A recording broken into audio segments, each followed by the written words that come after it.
Hi everyone, we're going to look at how to find the rate of change or the slope given a graph of values. So if you look at this graph here, you can see the scale is kind of weird. It's at the bottom here and on the left, but every box is counting by 1. The scale is always very important because if your y's are counting by different things than your x's, you have to use that when you actually calculate the slope. So what we need to find the rate of change or the slope is just 2 points. 2 points is all you need to find any rate of change or slope. So just pick any 2 points that you can see clearly from the graph. As you can see here, we've got some predefined points right here that are already the little dots that are on there, and they're at nice integer values. So those will be easy to look at. So pick any 2 points to use for the rate of change. I'm going to use this point over here and this point here on the y-axis, just for fun. You can use, again, any 2 points.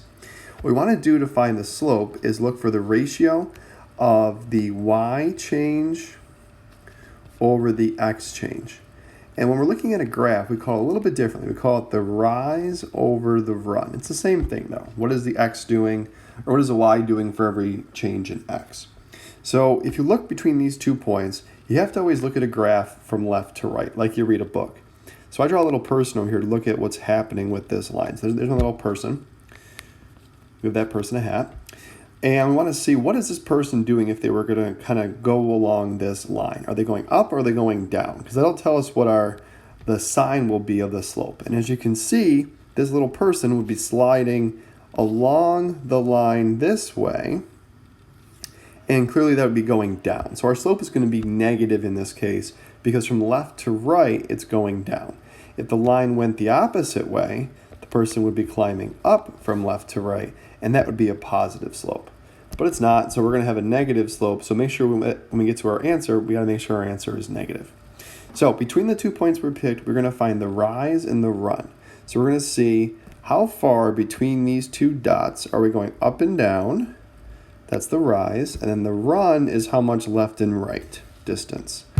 So I draw a little triangle just to kind of show the relationship. So this part here is the run, and the rise is, again, the y change, the up and down. And then we just count. How many boxes up and down is that? Well, I see 1, 2, 3, 4, 5, 6. So we got 6 boxes for the rise. And then for the run, same idea, just count those. And it looks like we got 8 for that. So our slope is just the rise over the run.